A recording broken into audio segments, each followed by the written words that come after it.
Hey guys, my name is Zil Kubadia and today me, Ruchi and Zielle are going to speak about female infanticide in India. Female infanticide is a deliberate attempt to kill newborn female children within 1 year of their birth, whereas female feticide is a gender selective abortion where female fetus is illegally terminated solely based on the reason that the fetus is a girl. They both are heinous crimes and are caused by social evils like poverty, illiteracy, child marriage, dowry system, births to unmarried women, female genital mutilation, etc. India as a society is insecure. Girls are not safe, and girls from poverty stricken families are even more vulnerable. They are often subjected to different kinds of harm, neglect, and violence in the form of abuse, harassment, domestic violence, rape, etc. Most Indians have stereotyped opinions about girls. They are socialized to believe that girls will eventually get married and go to another household and serve them. Therefore, girls are often considered a financial burden. Educating them is not deemed necessary and the opinions don't matter. This is one of the major reasons preferring a son over a daughter. In spite of being criminalized, it is one of the most underreported crimes. Girl children in India often face various challenges from their childhood to their adulthood. This might not even be evidently visible, but it is true. Sex ratio in India is rapidly decreasing. This is one of the most heinous crimes. Sex ratio in India. At least 117 million girls around the world demographically go missing due to sex selective abortions.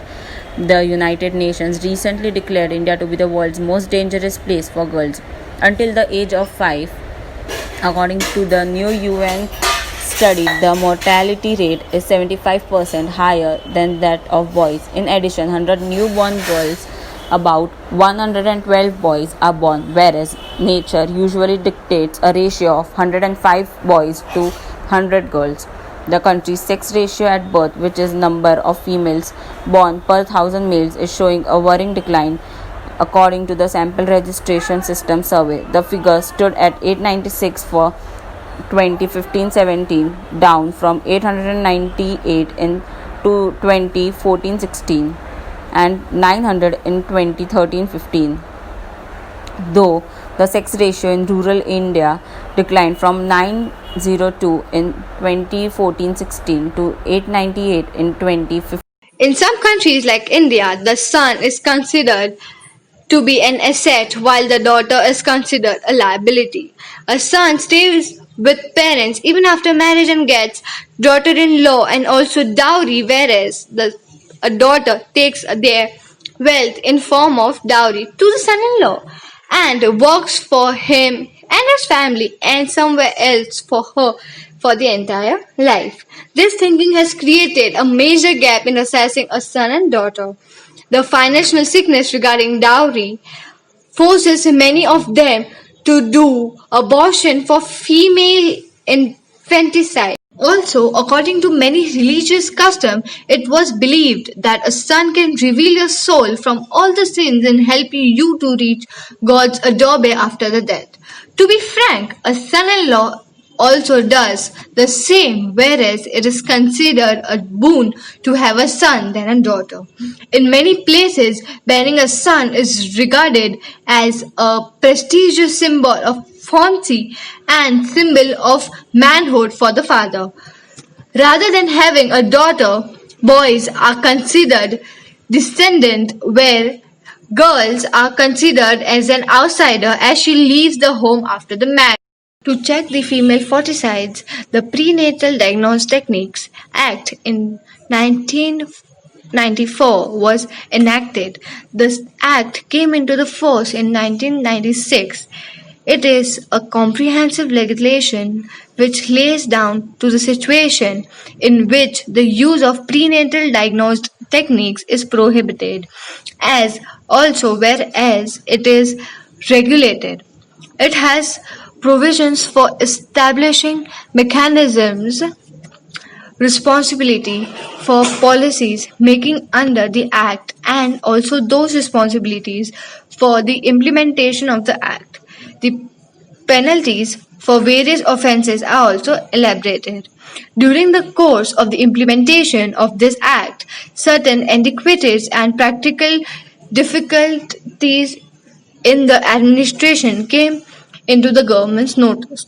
At the same time, newer techniques have been developed to select the sex ratio of the child before the conception, leading to the further decline in the sex ratio. The court had laid down the amendments to the PNDT Act, and the Amendment Act came into the force from February 14, 2003. Its main purpose has been ban to the use of sex selection techniques before or after conception, as well as the misuse of prenatal diagnostic techniques for sex selective abortion, and regulates such. Raising awareness to deal with a problem that has roots in social behavior and prejudice, mere legislation is not enough. Various activities have been undertaken to create awareness against the practice of prenatal determination of sex and female feticide. To implement the provisions of the Act, the help of media units like AIR, Doordarshan, Song and Drama Division, Directorate of Field Publicity, Press Information Bureau, Films Division and DAVP is also being sought. Workshops and seminars have been organized through voluntary organizations at state, regional, district and block levels to create awareness against the social evil. Cooperation has also been sought from religious leaders as well as the medical fraternity to curb this practice. Ways that would help. It is clearly understood that eradicating the practice of offering dowry can help reduce the female infanticide. This evil practice is also making people so violent that new brides are being set ablaze for dowry. People should be educated even about religious practices that offering your daughter's hand in marriage provides you with all the benefits. Awareness should be brought that bearing a child is itself a symbol of potency, whether it is a girl or a boy. Better access to education and reproductive health services, as well as awareness of raising girls and women's value and contribution to the family and society, is essential to changing behaviors. A strong political commitment on the national and community level, a collaboration with religious organizations, media, and the judicial sector also plays a key role.